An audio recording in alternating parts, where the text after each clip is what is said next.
안녕하세요. 주식의 소리의 애솔입니다.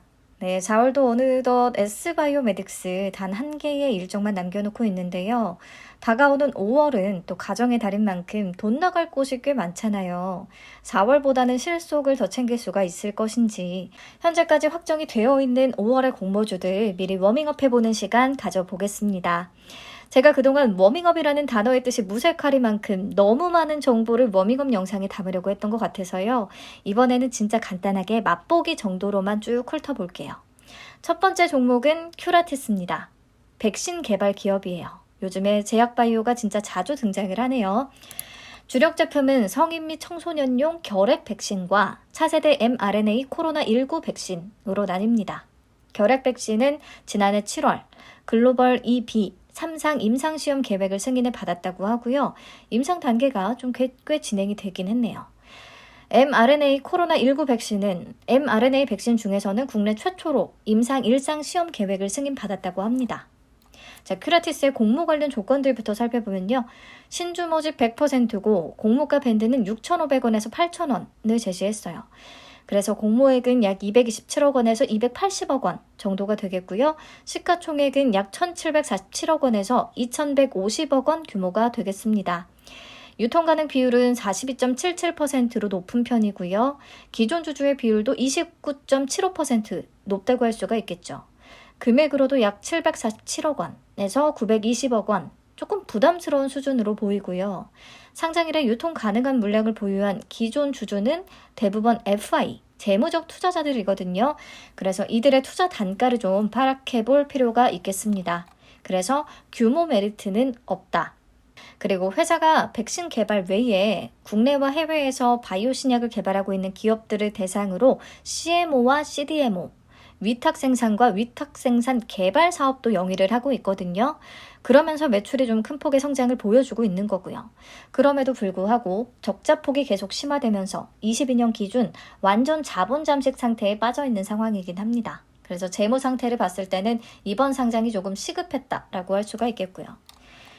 S바이오메딕스의 상장일이 5월 4일로 변경이 돼서 상장일의 성과를 확인한 뒤에 청약에 참여할 수는 없겠습니다. 혹시 큐라티스는 이전 사례들처럼 수요 예측 결과가 좋지 않아서 공모가가 할인이 된다면 기존 주주의 투자 단가와 프리-IPO 밸류 이런 것들을 좀 따져서 바이오 성공 공식에 맞아 떨어지는지를 확인할 필요가 있을 것 같아요. 자, 다음 두 번째 종목 트루엔 보겠습니다. 트루엔은 AI 영상 감시 솔루션 전문 기업이에요. 회사의 매출 구성을 보시면요. IP 카메라의 매출 비중이 22년 기준으로 82%에 달합니다. IP 카메라는 아날로그 카메라와는 달리 렌즈에서 확보한 영상 신호를 직접 압축해서 전송 가능한 카메라를 얘기하는데요. CCTV에 주로 쓰인다고 보시면 될 것 같아요. 몇 년 전부터는 회사가 카메라에 바로 AI를 적용하는 엣지 AI 카메라에도 뛰어들면서 성과를 내고 있는데요. 자동차 번호판 인식이나 객체 인식, 추적, 돌발 상황 감지 등의 AI 기반 영상 분석 기능을 제품에 탑재할 수 있게 됐다고 합니다. 아무튼 AI 영상 감시 솔루션, 최근에 상장한 기업들 중에서는 이노데비나 핀텔하고 매우 유사한 사업 내용이다라고 생각을 하실 수가 있겠어요. 공모 구조부터 보시면요. 신주 모집 100%로 진행이 되고요. 공모가 밴드는 만원에서 12,000원, 공모 규모는 약 250억 원에서 300억 원 정도가 되고요. 시가총액은 약 1,100억 원에서 1,320억 원 규모가 되겠습니다. 유통 가능 비율은 38.09%, 기존 주주는 15.36%, 유통 가능 금액은 약 419억 원에서 503억 원 정도. 전체적으로 메리트가 있는 유통 물량은 아니거든요. 그래서 기존 주주의 정체와 투자 단가 또 파악할 필요가 있어 보입니다. 자, 실적을 보시면 매출액 규모가 최근 3개년간 큰 변화가 없이 비슷비슷해요. 조금씩 오르긴 했지만. 아무래도 정부 기관이나 공공기관 위주의 사업을 하고 있기 때문에 성장에 약간은 한계가 느껴지는 듯 합니다. 근데 그래도 긍정적인 부분은 영업이익률이 높은 편이라는 거죠. 30% 가까이를 기록하고 있으니까요. 부품 제조업체와 부품을 공동 개발하면서 원가를 낮춰서요. 높은 이익률을 좀 유지할 수 있다고 설명을 합니다. 유사 기업으로는 영상 보안 쪽에서 포커스 HNS와 아이디스, 그리고 AI 쪽 기업으로는 위세 하이텍을 포함을 시켰는데 이 회사를 AI 개발 플랫폼 기업인 위세하이텍하고 비교하는 건 맞지 않다고 생각을 하고요. 나머지 기업들하고 비교를 해보면 밴드 하단 정도의 확정이 돼야 그냥 좀 무난하다고 볼 수가 있을 것 같습니다. 특히 이노뎁과 핀텔, 가장 유사한 사업 내용을 하고 있는데 적자인 핀텔도 시가총액 752억 원을 기록하고 있고 22년 순이익 6억 원을 기록한 이노뎁도 시가총액이 1,105억 원이나 되기 때문에 이 친구들을 감안하면 좀 밴드 하단 정도는 그래도 괜찮지 않나 싶네요. 다음 CU박스 만나보겠습니다. CU박스는 AI 얼굴 인식 솔루션 기업이에요. 공항의 얼굴 인식이나 빌딩의 얼굴 인식, 그리고 핸드폰 본인 인증 솔루션 등등의 이 회사의 솔루션이 적용이 되고 있다고 하고요. 인천국제공항, 정부청사 등의 AI 안면인식 시스템, 관련 주요 레퍼런스들을 가지고 있습니다. AI 얼굴 인식하면 떠오르는 대표적인 기업이 있죠. 알체라. 알체라는 상장일에 따상을 기록하면서 굉장히 성공적으로 데뷔를 했었는데 CU박스는 더더욱이 AI의 중요성이 부각되고 있는 2023년 작금의 상황에서 어떤 성과를 낼 수 있을지 벌써 기대가 됩니다.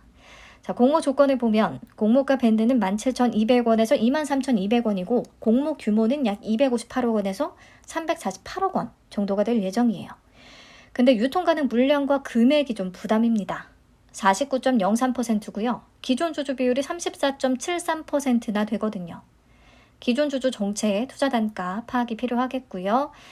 금액으로도 보면 약 840억 원에서 1134억 원이나 되는 규모라 이게 잘 소화될 수 있을지 약간은 걱정이 되는 사이즈긴 합니다. 그리고 가뜩이나 유통 물량이 많은데 상장 이후에 신규로 또 발행될 주식이 꽤 많은 상태거든요. 미전환 전환 우선주와 전환 사채가 존재합니다. 모두 보통주로 전환이 되는 경우 공모가 하단 기준으로는 총 137만 주가 넘는 수량이 신규로 발행이 될 거고요. 이에 따른 주가 희석 위험이 따르겠습니다. 전환가액은 16,186원, 16,187원 이 정도인데 리픽싱 조건이 붙은 것들이 좀 있어요. 그렇기 때문에 공모가가 하단 미만에서 확정이 돼버리면 리픽싱 조항에 따라서 전환 가능한 주식수는 더 늘어날 수도 있겠습니다. 네, 아무튼 상장 이후에 주가 희석 위험이 다른 종목 대비 더 크다는 것은 알고 있어야 되겠고요. 실적을 보시면 매출액은 조금씩 증가 추세를 보이기는 하는데 영업 적자 폭이 오히려 더 커지고 있다는 걸 확인할 수가 있습니다. 원가율이 높은 공공사업과 유지보수 사업 위주로 진행이 되다 보니까 수익성이 떨어지는 거죠. 앞으로 민간이나 또 해외 사업 수주를 통해서 수익성을 좀 개선할 필요는 있어 보입니다. 아무튼 알체라도 계속해서 적자를 기록하는 바람에 주가가 오르는 데는 조금 한계가 나타나고 있거든요. 자, 공모가. 적자 기업이라서 2025년 추정치를 기준으로 계산을 했어요. 그렇기 때문에 AI 관련주들과의 비교는 큰 의미는 없다고 생각을 합니다.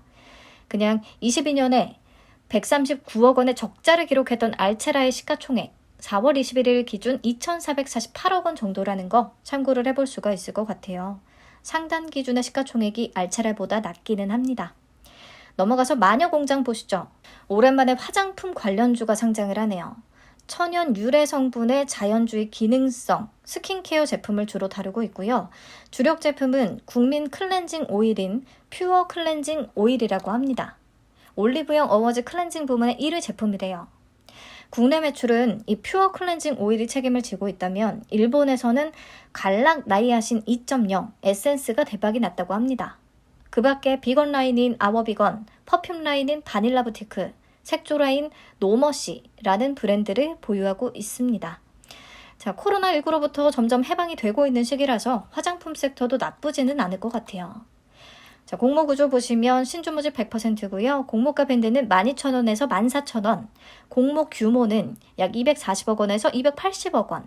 시가총액은 약 1,965억 원에서 2,293억 원 규모가 되겠습니다. 유통 가능 물량은 17.13%로 굉장히 낮은 수준이고요. 기존 주주의 비율도 4.92%로 낮은 편입니다. 유통 가능 금액도 약 337억 원에서 393억 원. 지금까지 중에서 가장 가볍죠. 300억 원대 정도면 최근의 상장일 매수세로는 충분히 커버 가능한 수준으로 볼 수가 있겠습니다. 네, 실적 보시면 매출액이 1,000억 원을 돌파했더라고요. 성장 속도도 굉장히 빠른 편이고요. 영업이익률도 20% 이상으로 높은 수준을 유지하고 있는 모습입니다. 그럼 공모가 적정한지 보시죠. 마녀공장은요, 공모가 상단 기준의 PER이 13.25배로 계산이 되거든요. 그렇다면 유사기업들 대비해서는 낮은 편에 속합니다. 공모가도 괜찮은 수준으로 보여서 해볼 만은 할 것 같아요. 다음, 모니터랩인데요. 4월에 청약이 진행될 예정이었는데 일정이 변경된 거죠. 지난달에 이미 같이 봤기 때문에 간단히만 다시 얘기를 하겠습니다. 웹 방화벽 시장의 점유율 1위를 기록하고 있는 사이버 보안업체였고요. 클라우드 플랫폼을 활용해서 사이버 보안 서비스를 제공을 하고 있습니다. 공공기관, 대기업 포함 500여 개 고객사를 두고 있고 인공지능 기반의 CTI, 사이버 위협 인텔리전스 기술로 보안 위협을 대응한다는 측면에서 2023년에 상장한 센즈랩하고 사업 내용이 가장 유사했어요. 근데 센즈랩도 올해 따상을 찍어줬던 종목 중에 하나죠. 모니터랩은 센즈랩에 비해서 훨씬 더 가볍습니다. 유통가능 금액이 약 230억 원에서 301억 원. 그래서 유통 물량 강점까지 갖췄다고 볼 수가 있겠고요. 공모가 밴드도 7,500원에서 9,800원으로 좀 밸류에이션을 떠나 부담이 덜 될 만한 가격 수준이라고 볼 수가 있겠습니다. 자, 기술 특례 상장이지만 흑자를 시현하고 있다는 것도 장점이 될 수가 있겠는데 그래도 아직 사이버 보안 시장이 제대로 개화되지는 않아서 순이익 규모는 매우 작습니다. 그렇기 때문에 2024년과 2025년 추정 실적 기반으로 공모가를 산정했어요. 그렇다면 유사기업과의 PER 비교는 큰 의미가 없겠고요. 센즈랩과 공모가를 산정했던 방식을 쭉 한번 비교를 해봤거든요. 보시면 적용한 적용한 순이익, 그리고 평가 시가총액 다 비슷한 수준이더라고요. 근데 모니터랩이 주당 평가가액에 적용한 할인율이 훨씬 더 높았어요. 그래서 공모가도 나름은 괜찮은 수준이라는 생각이 듭니다. 문제는 CU박스, 마녀공장, 모니터랩 일정이 다 겹치거든요. 자금을 분산해야 된다는 게 좀 아쉽겠고요. 둘째 주 일정이 제발 좀 흩어지기를 바라봅니다. 다음, 프로테옴텍 보시죠. 코넥스 이전 상장 종목인데요. 이 친구도 4월에서 5월로 일정이 연기됐어요. 체외진단 의료기기 전문 업체입니다. 주력 제품은 한 번에 118종의 알레르기 유발물질을 검사할 수 있는 다중 진단 키트를 제작하고 있다고 해요. 당연히 코넥스 이전 상장이기 때문에 유통 물량에서는 단점이 보일 수밖에 없겠죠. 기존 주주 물량이 많을 테니까요. 공모가 밴드는 7,500원에서 9,000원을 제시했는데요. 현재 코넥스 시장에서 거래되는 가격은 8,100원입니다. 4월 21일 종가 기준으로. 그래서 밴드 하단과의 괴리율은 8% 정도밖에 안 되는 상황이고요. 상단보다는 좀 낮은 수준인 거죠. 그리고 기존 주주의 경우에 밴드 하단보다 밑에서 터진 거래량도 꽤 많기 때문에 밴드 하단에서만 결정이 되더라도 상장일 매도에 나설 주주들이 꽤 될 수가 있겠고요. 2020년 7월 무상증자가 실시되기 전에 주주들도 무상증자를 반영한다면 대부분 공모가 아래에서 거래를 했을 것으로 파악이 됩니다. 그래서 이 종목은 앞으로의 주가 추이를 조금 더 지켜봐야겠지만 지금 조건으로는 딱히 매력이 없다. 실적은 해외 수출이 증가하면서 매출액이 지속적으로 상승하고 있고 또 2022년부터는 단기 순이익을 시현하고 있어요. 그래도 공모가는 2025년의 추정치를 기반으로 산정을 했기 때문에 현재 실적 기준으로는 당연히 고평가일 수밖에 없겠고요. 코넥스 이전 상장이다 보니까 기본적으로 코넥스에서 거래되는 가격을 좀 중점적으로 체크를 하면서 판단을 해보는 게 맞을 것 같습니다. 자, 다음 기가비스 살펴볼게요. 기가비스는 반도체 기판을 검사하는 장비를 제조하는 회사입니다. 주력 제품은 AOI, 자동광학 검사기와 AOR, 자동광학 수리기인데요. 자동광학 검사기는 광학기술을 통해 반도체 기판의 패턴 결함을 자동으로 검사하는 장비고요. 자동광학 수리기는 레이저 가공 기술을 기반으로 기판 불량을 자동으로 수리하는 장비입니다. 그래서 불량 회로가 검출된 기판을 폐기해버리는 다른 회사들하고는 달리 불량된 기판을 수리하는 과정을 거쳐서 양품으로 다시 전환시킬 수 있다는 부분이 좀 차별화되는 경쟁력이라고 볼 수가 있겠어요. 자, 기가비스는 공모 규모가 굉장히 큽니다.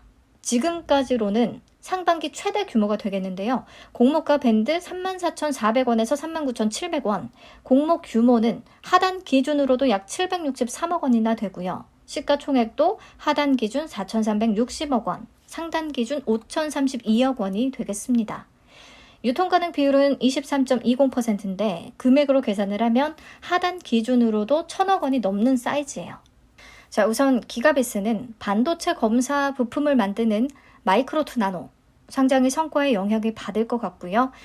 이 정도 규모가 시장에서 잘 소화될 수 있을지 조금 시험적인 종목이 될 수가 있겠습니다. 자, 실적은 22년에 중국과 대만으로부터 대량 수주를 따내면서 매출이 큰 폭으로 상승을 했고요. 영업이익과 순이익률이 다소 떨어진 것으로 보이는데 22년에 자기 주식의 우리사주 조합 무상 증여에 따른 회계 비용이 101억 원 발생한 영향을 받았습니다. 그걸 감안한다면 여전히 높은 수준을 유지할 수 있을 것으로 보이기는 해요. 그래서 매출 성장률이나 영업이익률이 높다는 게 장점이 될 수가 있겠습니다. 반도체 검사 장비 업체들과 밸류에이션 비교 시 그냥 무난한 정도로 좀 보이기는 하죠. 종목이 많다 보니까 간략하게만 살펴보는데도 시간이 꽤 걸리네요. 조금만 참아주세요. 다음은 진영입니다. 5월 초 예정이었는데 일정이 조금 미뤄졌어요. 이 회사는 고기능성 플라스틱 시트를 연구 개발 제작하고 있습니다. 주로 친환경 소재로 만든 표면 마감용 시트를 제작하는데요. 이게 어디에 쓰이느냐? 가장 대표적으로는 그림에서 보시듯이 주방 가구에 쓰이고요. 그 밖에 냉장고, 벽지, 바닥 타일, 가전제품 내장재 등등등 적용되는 제품군이 점차 확대가 되고 있습니다.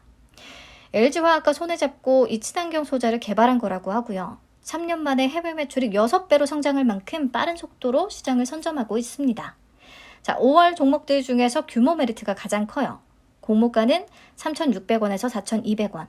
공모 규모는 상단 기준으로 179억 원. 시가총액은 상단 기준 718억 원. 1,000억 원보다 한참 미친 수준밖에 안 되고요. 유통가는 금액도 상단 기준으로 217억 원밖에 안 됩니다. 이렇게 가벼운 종목 또 오랜만에 보네요.